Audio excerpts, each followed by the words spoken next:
The deep space listening post known as Horizon's Edge had spent decades orbiting silently in the outer reaches of the solar system, a lonely sentinel stationed just beyond the Kuiper Belt. Its purpose was clear: to monitor the void for signs of life, danger, or anything that might suggest Earth was not alone. For Lieutenant Sarah Martinez, a veteran analyst with 15 years under her belt, most shifts were monotonous. The data was steady, the systems reliable, and nothing ever happened. Until one night, at precisely 23:47 Earth Standard Time, everything changed. Sarah's gaze locked onto the quantum oscillation patterns dancing across her holographic display. At first, she thought it might have been a glitch or interference from a rogue comet's radiation tail, but the pattern held, structured, rhythmic, and artificial. Her heartbeat quickened. She leaned in closer, running diagnostics and expanding the waveform. This wasn't just noise, it was a distress signal, and it wasn't coming from any human vessel. She tapped her communicator. "Captain Reynolds, you need to see this." Within seconds, Captain James Reynolds appeared beside her, his silver hair catching the soft blue glow of the emergency lights.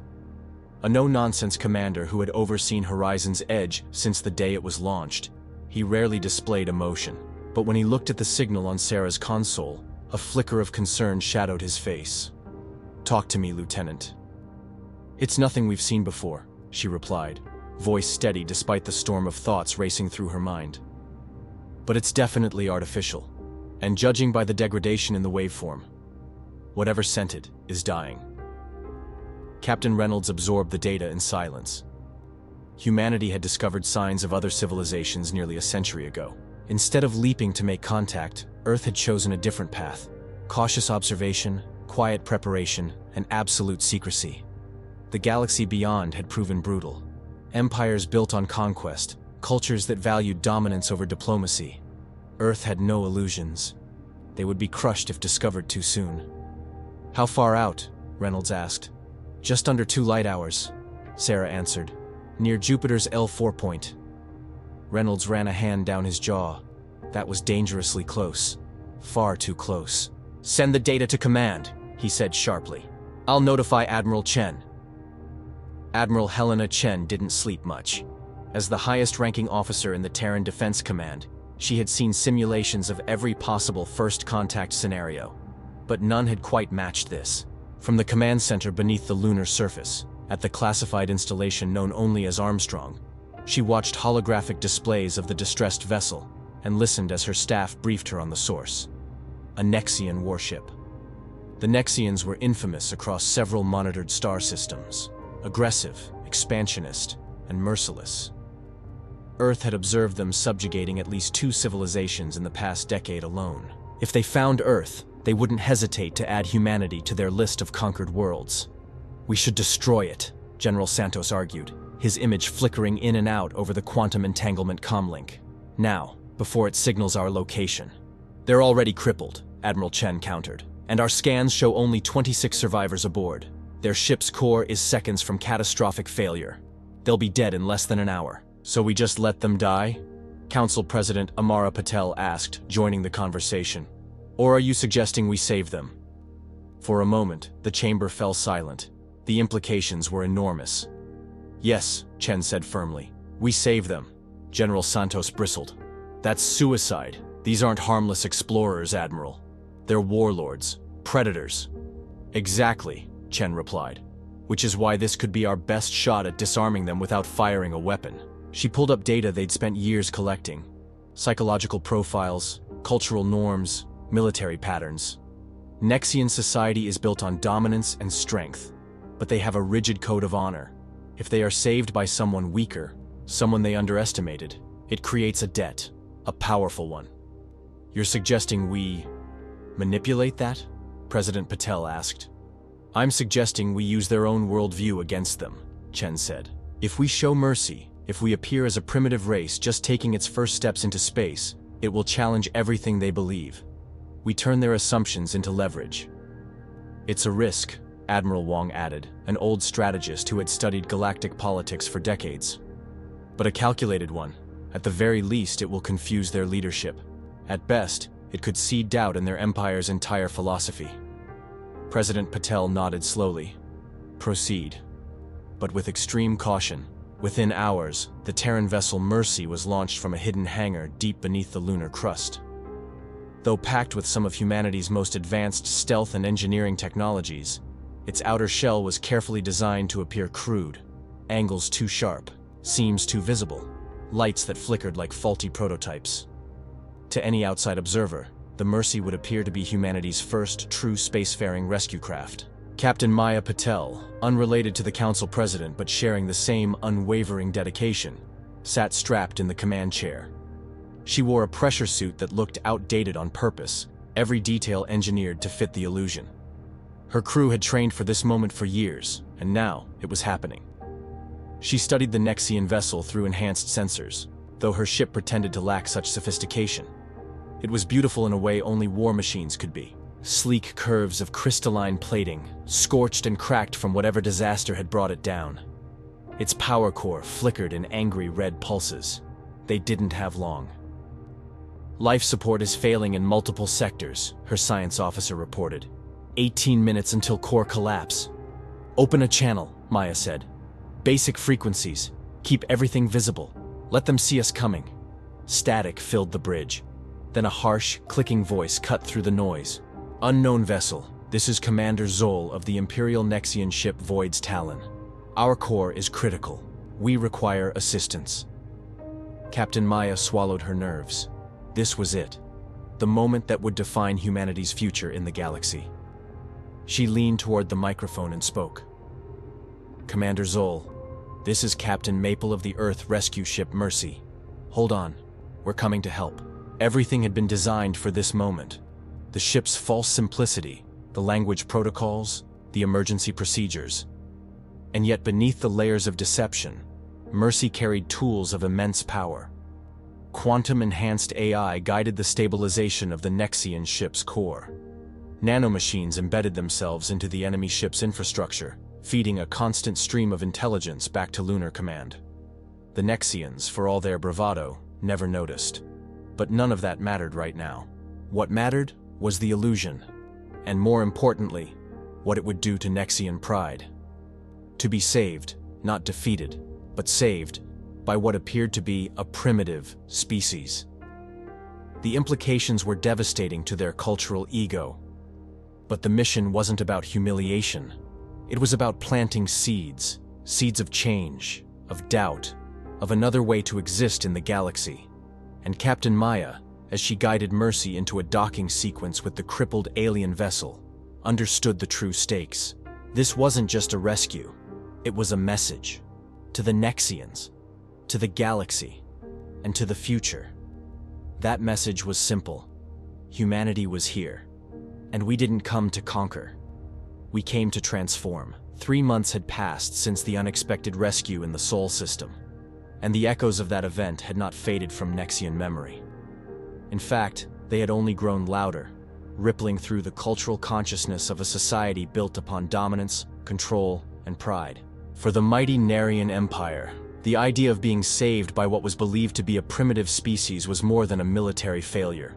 It was a philosophical earthquake. Supreme Commander Zoll stood in the Grand Assembly Hall of Capital Prime, deep within the towering crystalline spires of the Narian capital. His scaled face remained stoic, as was expected, but beneath the surface, his nerves simmered with anticipation. The hall itself was an architectural marvel, an enormous chamber stretching for nearly a kilometer, its walls transparent and refracting starlight into 1,000 dancing colors. The elite of Nexian society filled the tiers surrounding him, each one adorned in ceremonial armor, their faceted silver eyes focused on him with icy scrutiny. "You claim," the voice of High Counselor Vexmore rang out across the chamber, "that your elite warship was saved by primitives?" Zoll didn't flinch. "Yes, honored one." The word hung in the air like an accusation. "They knew nothing of our empire," he continued, "and yet they risked their own vessel to stabilize our failing core and preserve our crew." Gasps and chittering rose from the audience, their language filled with harmonic clicks and subtle vibrations that expressed disbelief and outrage. One counselor leaned forward, eyes flashing. You expect us to believe that a species who has barely achieved chemical propulsion could prevent a quantum core collapse? Zol took a steady breath, trying to choose his words carefully. Their vessel was crude in design, but their engineers were remarkably adaptive, improvisational, determined. There was more truth in those words than even he liked to admit. What the humans lacked in traditional presentation, they made up for in execution.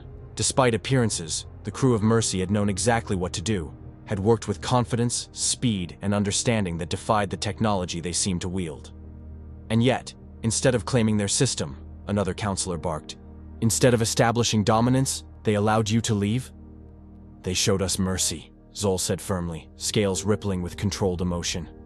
They rescued us when they had no obligation. We had done nothing to earn their favor, and that, he added after a pause, has created a debt. The chamber erupted again, this time louder, more visceral. In Nexian society, debts of honor were sacred. They bound not just individuals, but families, bloodlines, entire political factions. But this debt, to an inferior, to a race not even considered worthy of scouting?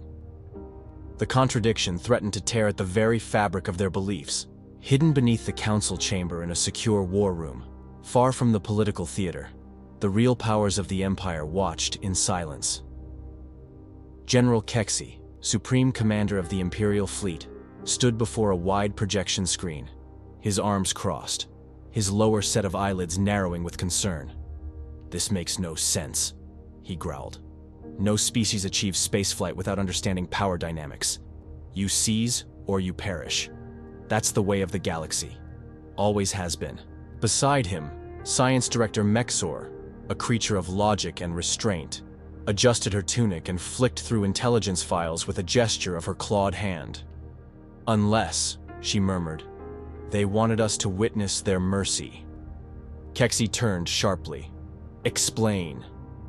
"If the humans are truly primitive," Mexor said slowly, "then their rescue of our ship is a statistical anomaly. A fluke. But if they are not primitive, if the appearance of their ship was a deliberate disguise, then everything about this incident changes." Kexi's primary heart quickened in response. He had suspected something was off from the beginning. The humans had been too prepared. Their rescue had unfolded too perfectly.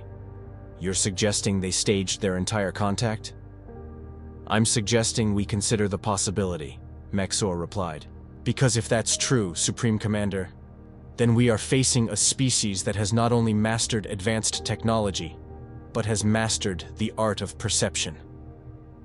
Back in the Grand Assembly Hall, Zol continued defending his decisions before the High Council, the weight of centuries pressing down on his shoulders. "This isn't about weakness," he said. "It's about understanding a culture that may not value strength as we do. They didn't need to overpower us. They chose not to. That choice carries meaning." His words were met with more hissing and growls of dissatisfaction. The Nerians had never before owed a debt to a species outside the recognized galactic hierarchy.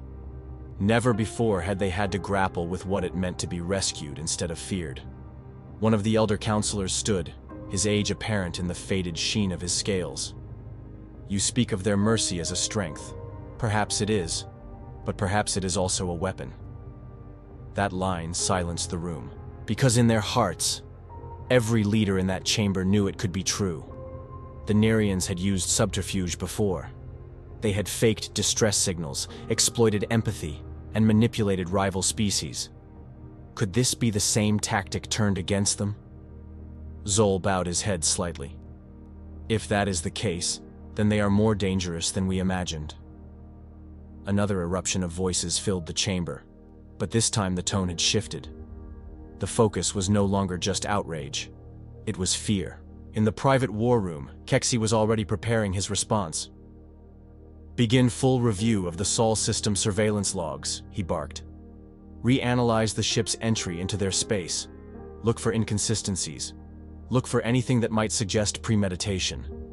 Mexer nodded and activated a swarm of analysts and AI systems.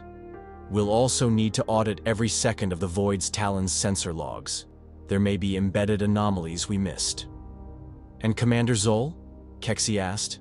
He's become the face of this mess, Mexor said coldly. But I suggest we keep him close. His perspective could be valuable. Kexi said nothing, his thoughts racing. The High Council might argue philosophy, but he saw the danger clearly. If the humans had engineered the situation, if they had feigned weakness to gain access, influence, and information, then they were playing a much more sophisticated game. And they were already winning. Outside the capital, public reaction across the empire began to fragment. News of the honor debt leaked to certain influential circles. Traditionalists viewed the incident as a disgrace, demanding immediate military response to reclaim honor and prevent cultural collapse. Pragmatists called for restraint, suggesting that perhaps understanding the humans could be more valuable than conquering them. But it was a third group, quiet, curious, and growing, that began asking dangerous questions. What if the humans weren't weak? What if mercy, as foreign as it seemed, was a kind of strength they had never considered? What if there was a better way? These questions, whispered first in academic circles and fringe philosophy forums, soon found their way into art, literature, and social discourse. A few brave Nexian thinkers began publishing essays and treatises on adaptive honor, the idea that evolving values could coexist with core traditions. And all the while, the humans said nothing. They maintained the illusion.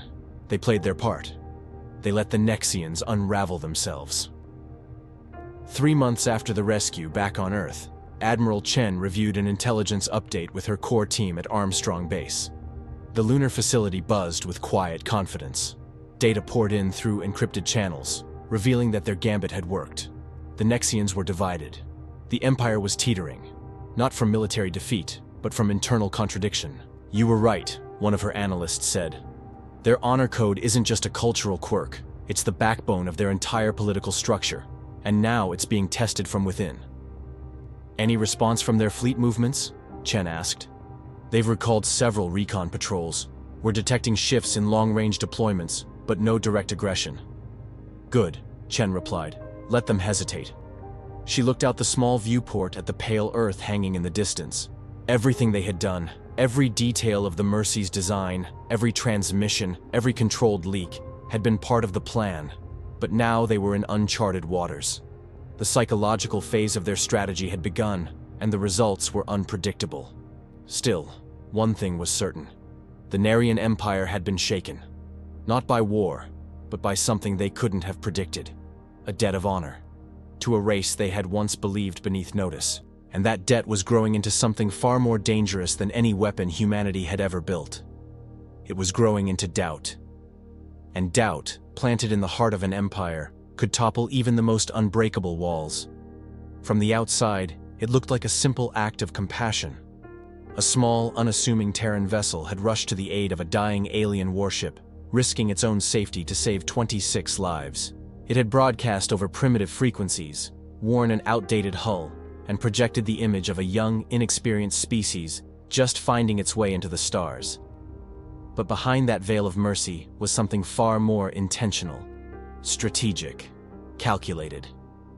The humans had orchestrated every second of that rescue, not just to save lives, but to execute the beginning of the most sophisticated infiltration campaign in the history of interstellar politics.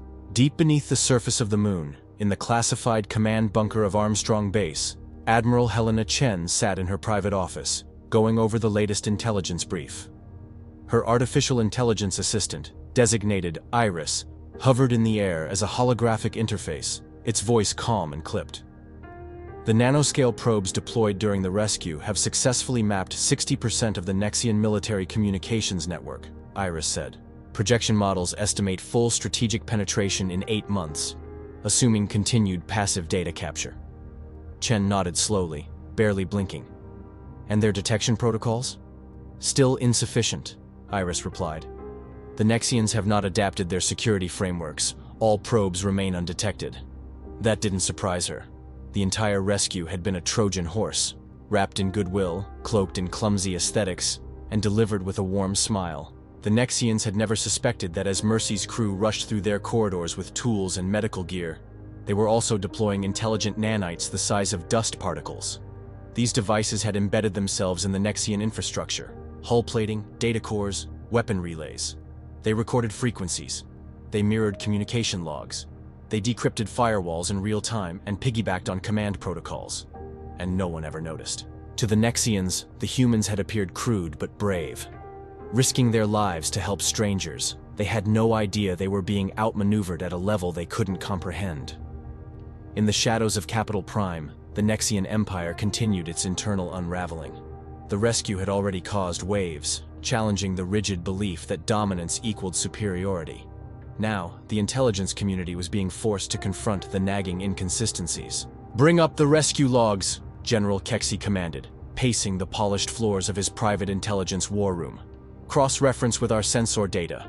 Look for irregularities in their actions." His staff complied, and holographic footage filled the room. It showed the humans, small, two-legged, oddly soft-skinned, rushing through the damaged corridors of the Void's Talon. They applied field stabilizers, repaired microfractures, calibrated subsystems they shouldn't have understood, and they did it all with equipment that looked 20 years outdated. One Nexian intelligence analyst, a young lieutenant named Ralos, frowned as he replayed the footage again and again. "There," he said, pausing the video and zooming in on a human technician adjusting a coolant relay. "What am I looking at?" Kexi asked. "The tool," Ralos said. "It looks like a generic thermospanner. But the energy trace left behind, that's not electromagnetic, that's quantum stabilized." Kexi's scales rippled in alarm. "They're using advanced tech disguised as junk," Ralos whispered. Kexi clenched both fists. "Get Mexor in here, now." Science Director Mexor arrived shortly after, bringing with her layers of data collected from across the Sol system. She hadn't wanted to believe it at first. The idea that a lesser species had outmaneuvered the entire Nexian intelligence network seemed absurd. But the evidence was piling up. "Our long-range scans of Earth were flawed," she admitted. "We were looking for conventional markers, radiation bursts, infrastructure grids, visible orbital platforms. But the humans use cloaking fields and phase-shifting technologies far beyond our current models." Kexi's tone dropped low. "They wanted us to believe they were new to space."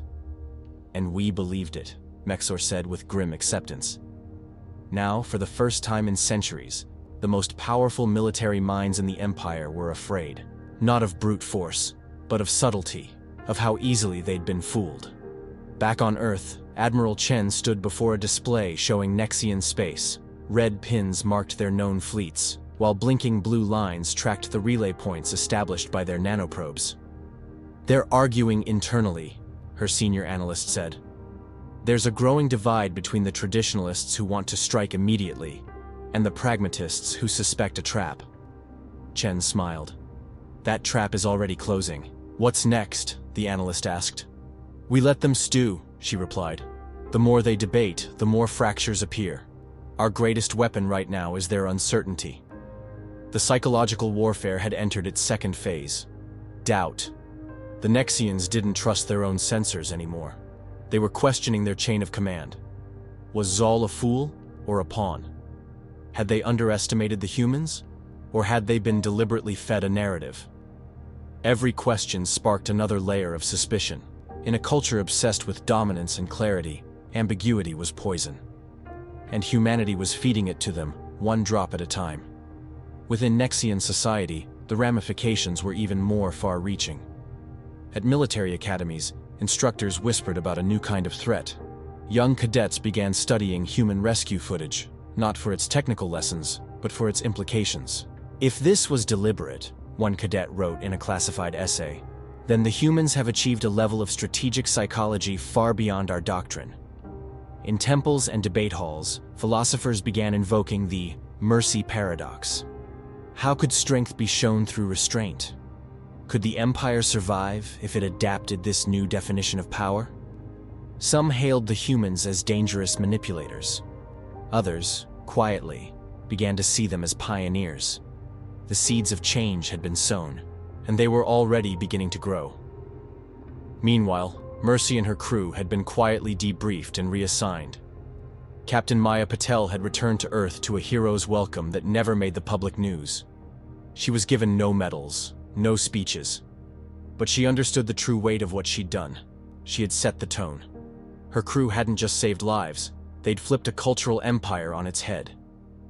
In private, Chen met with her in a secure dome near the Pacific Ridge. "You handled yourself perfectly," Chen said. "Honestly," Maya replied, "it didn't feel like espionage. It felt like we were doing the right thing." "That's the point," Chen nodded.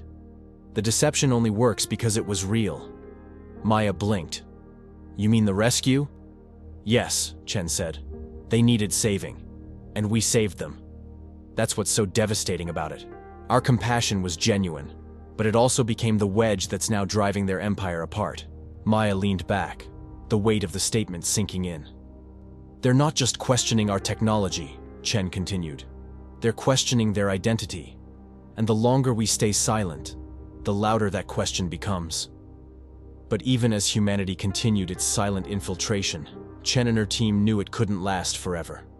At some point, the Nexians would either strike out of desperation or surrender to an idea, and humanity had to be ready for both. Phase 3 was already in motion. Trade.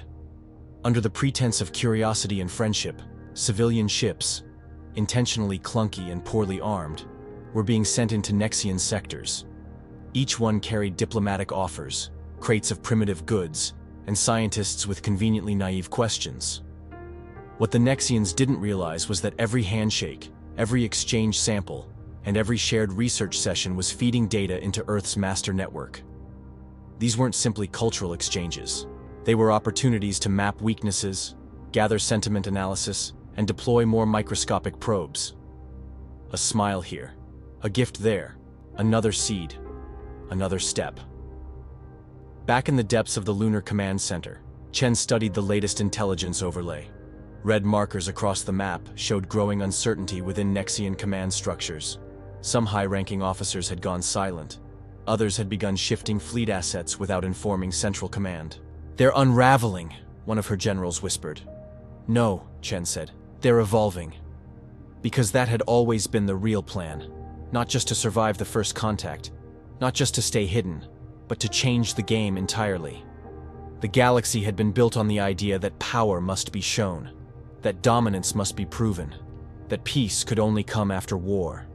Humanity was showing them something else, that the most dangerous species in the galaxy wasn't the one that fired first, but the one that waited, watched, planned, helped, and in doing so, turned enemies into doubters, doubters into thinkers, and thinkers into allies. 5 years. That's how long the Nexian Empire had waited. 5 years of watching Earth with suspicion cloaked behind diplomatic courtesies. 5 years of uneasy trade exchanges and fragile dialogues. 5 years of silent observations and quiet paranoia. And finally, Supreme General Kexi had all the justification he needed. The pieces had fallen into place. After reviewing every bite of intelligence gathered since the rescue of the Void's Talon, the High Council had come to a decision. The humans, despite their clumsy outward appearance, had been lying. The rescue was not luck. It had been far too precise. Their rapid, almost convenient technological progress after that point, too clean, too well-timed. It had been a ruse, so the Council gave the green light. The largest Nexian battle fleet ever assembled, 300 warships bristling with weapons forged across generations of conquest, was dispatched. Their destination, the Sol system.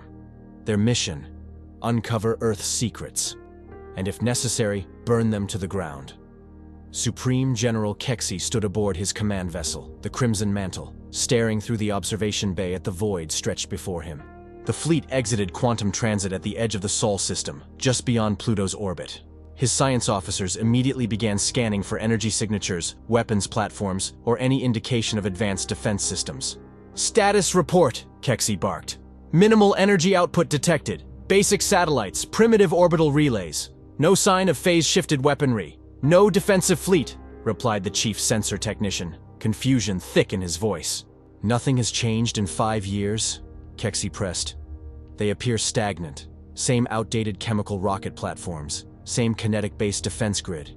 They're still broadcasting in analog frequencies." It didn't make sense. Kexi's scales shifted in discomfort. No species reached interstellar capability without adapting at an exponential pace. Yet Earth looked frozen in time. "They're hiding something," he said, more to himself than to his crew. Still, the official reports painted the same picture they had 5 years ago. A young civilization dabbling in space, naive and unaware of the dangers surrounding them. It was all too convenient. "Maintain full quantum stealth," he ordered. "Advance to the asteroid belt. Prepare for system entry." The Nexian fleet surged forward in total silence. No trails, no radiation spikes, no quantum footprints. Their ships slipped through space-time like ghosts, invisible to any civilization not equipped with Tier 4 detection systems. And the humans, as far as Nexian intelligence knew, barely qualified as Tier 2. But just as the fleet crossed the outer boundary of Mars's orbit, everything changed. An unexpected transmission pierced through their secured battle channels. "Nexian battle fleet," the voice said, calm and composed. "This is Admiral Helena Chen of the Terran Defense Force. You are entering restricted space. Hold position and state your intentions." The bridge of the Crimson Mantle went silent. Kexi stared at the communications officer in disbelief. How did they detect us?" "No idea, General," the officer stammered. "Quantum stealth should be undetectable to them. Their sensors shouldn't even know we're here." But they did, because the voice continued. "Oh, we detected you the moment you entered the system," Admiral Chen said, a trace of dry humor in her tone.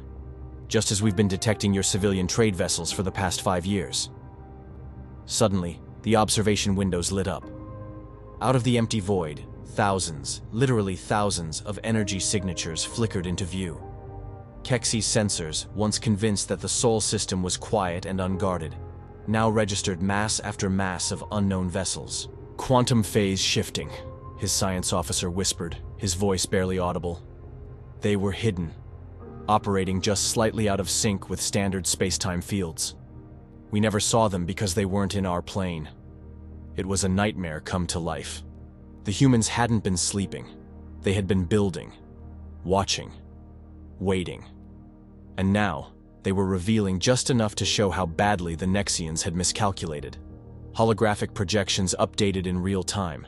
Ships launched from Earth's surface, Mars' orbit, the Jovian moons. Not the clunky, primitive metal husks the Nexians were familiar with. These ships pulsed with organic movement, synthesized life forms fused with machine and mind. Their hulls shimmered with energy fields no Nexian scanner could decipher. Their presence was haunting. One by one, they began surrounding the Nexian fleet. No shots were fired, no threats issued, but the message was clear. Kexi's fleet, the most powerful armada the Empire had ever created, was boxed in, and Earth had barely lifted a finger. Admiral Chen's voice returned. This time, there was no humor in her tone. "We understand that you came here to expose us, to confirm your suspicions. That's fair. We would have done the same." The bridge crew of the Crimson Mantle watched, stunned, as real-time data began pouring in through every channel. Diagnostics of Nexian fleet status, quantum scans of individual ships, even heat maps of crew movement on their own decks. How do they have this?" an engineer gasped. Chen answered the unspoken question. The rescue of the Void's Talon wasn't luck. It wasn't coincidence. It was an operation. One designed to study you, to learn your systems, to understand your psychology. You let us into your ship, and we never left. Monitors around the bridge began glitching as internal systems buckled. Kexi's engineers shouted warnings, sensors failing, targeting systems offline, communications jammed. Every countermeasure failed. It was as if the humans knew exactly what would be tried, because they did. Because they had planted monitoring devices throughout the Empire's network years ago. And now, they were using that access to dismantle the fleet, without firing a single shot. Kexi felt his heart's pounding. "Why reveal yourselves now?" he demanded into the open channel. Chen's response came gently, almost sympathetically. "Because your people are standing at a crossroads. 5 years ago, we planted a seed, a choice. Mercy over destruction, understanding over conquest. That choice has spread." Kexi swallowed. He had seen it himself. The reformers rising in the lower ranks.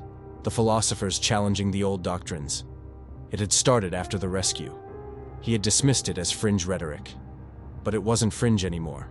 And now, Chen said softly, you have another choice.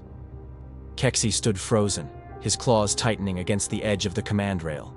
Around him, the fleet's status reports were collapsing. Ships disabled, communications silenced, weapons useless. Yet not one human vessel had fired. Not one life had been taken. Because this wasn't a battle. It was a lesson. And the lesson was this. Mercy isn't weakness. It's power restrained. It's influence chosen. It's the ability to destroy, but the wisdom not to. And in that moment, Kexi saw what the Empire had missed for millennia. They had forged fleets, conquered worlds, broken empires, but they had never transformed anything. Not like this. He opened his comms. His voice was quiet, but resolute. Admiral Chen, he said, on behalf of the Nerian Empire, we request diplomatic negotiations. And just like that, the war ended before it began. Not with an explosion, not with a scream, but with understanding. The surrender of the Nexian Empire to Earth's forces did not just end a military standoff. It redefined the very nature of galactic power. No shots were fired, no cities burned, no blood spilled. And yet, what unfolded in the weeks after that silent confrontation rippled through every corner of known space like a quantum shockwave. For centuries, the Nexian Empire had stood as one of the most feared civilizations in the galaxy. It had built its legacy on conquest, subjugation, and the belief that strength was measured in the ability to dominate. To see such a force bow its head, not to a superior army, but to an idea, sent shock and disbelief through hundreds of worlds. And the galaxy demanded answers. It began in the heart of the Galactic Conclave, a neutral diplomatic zone carved from the crystal interior of a hollowed-out asteroid. Delegates from over 100 spacefaring civilizations assembled beneath its starlit dome, their differences in biology and culture eclipsed by one unifying curiosity. What had just happened? They had all heard the rumors, that the Nexians had launched a full-scale fleet toward the Sol system, that something had gone wrong, that the mighty had bowed. But now they would hear the truth. Supreme General Kexi, once the face of the Nexian war machine, entered the chamber dressed not in his ornate war armor, but in a neutral diplomatic robe. Beside him stood Admiral Helena Chen, the human architect of the most remarkable strategic victory in galactic memory. Kexi stepped forward first. His voice, translated across a dozen languages, echoed with the weight of sincerity. For over 10,000 years, he began, my people believed that power came from the ability to destroy. That domination was the path to security, to order, to greatness. A low murmur rippled through the audience. Even now, some species still admired the Nexian model of strength. Others feared it. Others still tried to emulate it. We were wrong, Kexi said. He turned toward Admiral Chen. These humans, whom we once viewed as primitives, who we believed lacked sophistication, power, and strategic sense, defeated us without violence. They disarmed our fleet without firing a single shot. They undermined centuries of doctrine not with weapons, but with a choice. The silence in the chamber was absolute. Admiral Chen stepped forward. In contrast to the dramatic appearance of her surroundings, she wore a simple Earth uniform, elegant, functional, and unadorned. We are not here to boast, she said. We are here to offer an invitation. With a gesture, she summoned a series of holographic projections. The chamber was filled with images, Nexian war factories converted into research centers, battle fleets now serving as humanitarian vessels, schools established where military academies once stood, programs for scientific collaboration, environmental restoration, and medical outreach, all blossoming within Nexian space. These changes did not come from conquest, she said. They came from reflection, from the willingness to question old ways, from the courage to accept another path. The reaction from the Galactic Conclave was as varied as its members. The Zyrex ambassador, representing another militaristic empire that had long clashed with the Nexians, stood up, his tone skeptical. Mercy, he clicked through his translator. is often just another word for hesitation, for fear. What proof do we have that this human restraint was not simply a cover for superior weaponry waiting to strike? Chen tilted her head slightly, smiling without arrogance. "Tell me, Ambassador," she said calmly, "how many ships did your long-range sensors detect when you entered this system?" The Zyrex ambassador hesitated. 327, he answered. "Mostly transport-class vessels orbiting the Conclave station." Chen didn't speak. She simply nodded toward the central projector.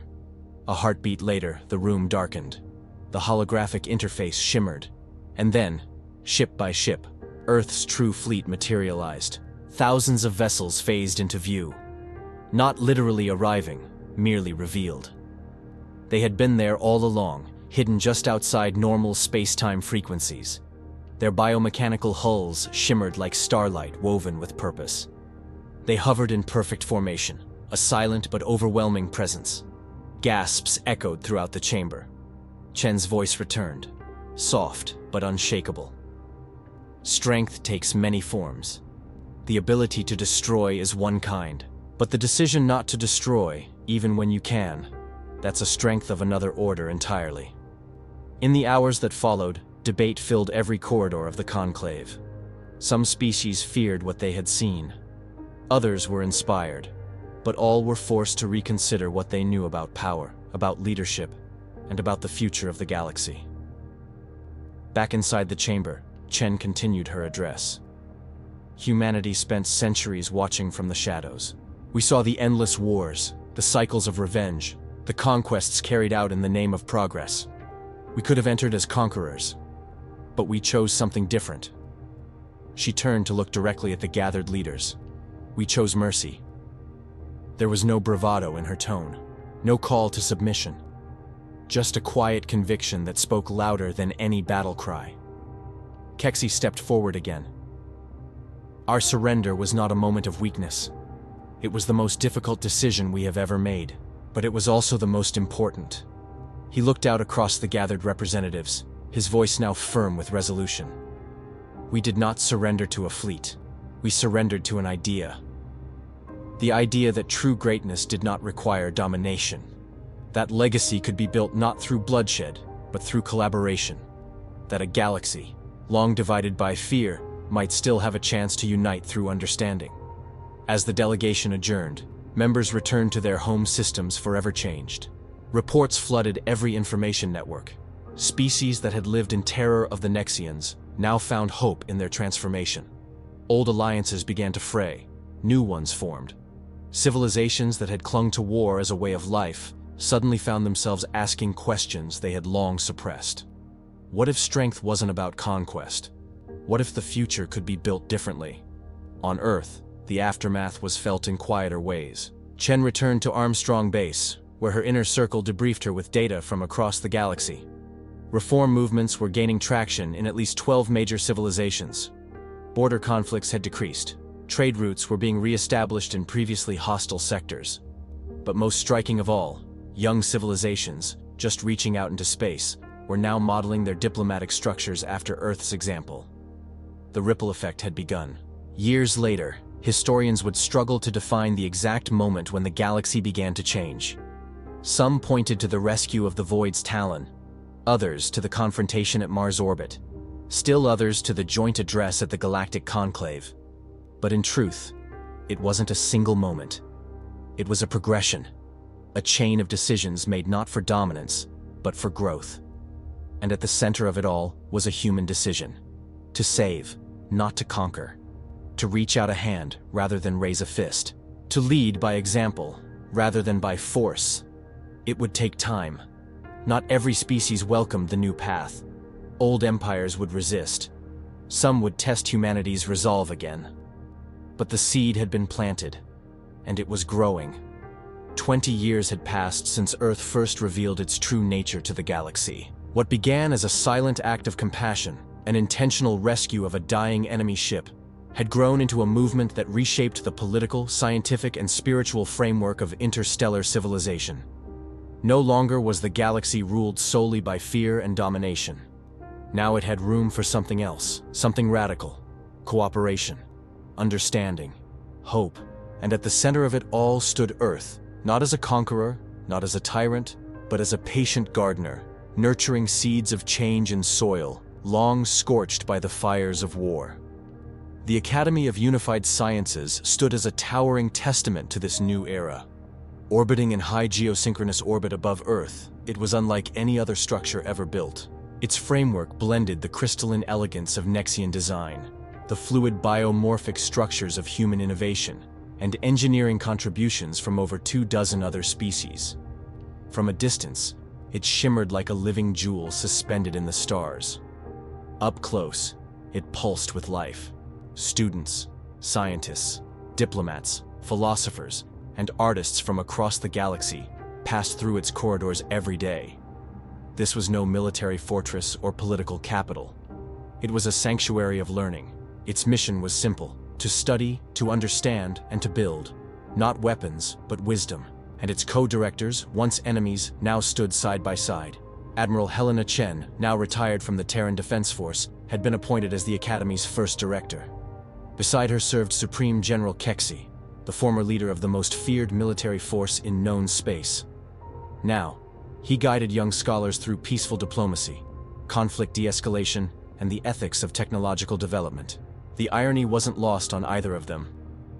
20 years ago, Kexi mused one morning as they watched new arrivals dock at the Academy, I brought the largest fleet in our empire's history to your solar system to destroy you. And now? Chen asked, sipping her tea.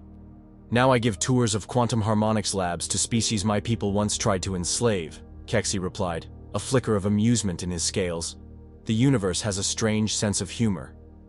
Not strange, Chen said. Just. Inside the Academy, the change was visible in every hallway. Former warships had been retrofitted into mobile science platforms. Military AI, once designed for tactical analysis, now ran climate models and cultural simulations. Translation fields no longer just converted language, but also conveyed tone, emotion, and cultural nuance, allowing species with no shared biology to speak as if they were old friends. In one wing, a class of Nexian students studied neural harmonics alongside a delegation of Zyrex engineers. In another, young humans discussed the ethics of artificial life with crystalline beings who once feared their every invention. Walls that had divided civilizations for millennia had not just been lowered, they had been repurposed into bridges. The Academy's opening ceremony marked a new chapter in galactic history. The auditorium was filled with thousands from every corner of space. Some species swam in nutrient tanks. Others hovered, glided, crawled, or stood tall. All had come to witness what was once unthinkable. Former conquerors and former prey sitting together in shared purpose. Helena Chen stood on the main platform, the galaxy watching. 20 years ago, she began, we made a choice that changed everything. We chose not to strike, not to reveal our power, not to retaliate. We chose to show mercy. Holograms displayed behind her, moments from that day.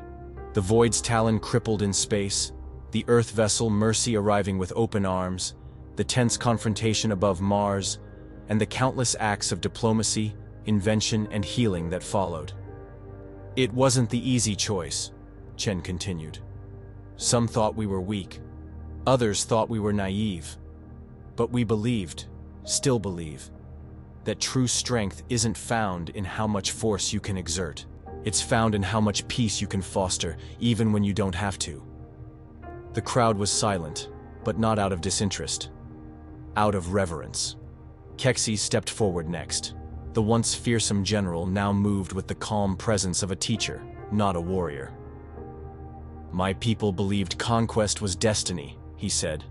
That only through dominance could we secure our place in the cosmos.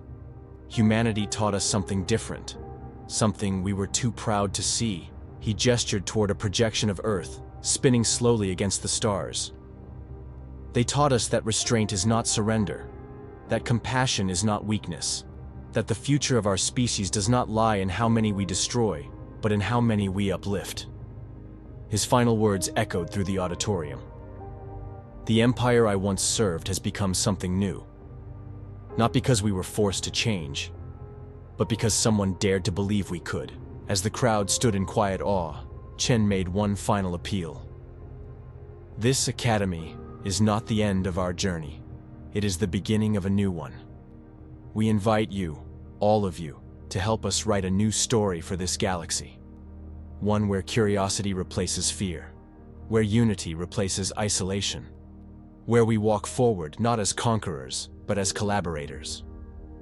The auditorium erupted in waves of sound, some applause, others harmonic resonance, some bursts of color or bioluminescent displays, but all shared one emotion: hope.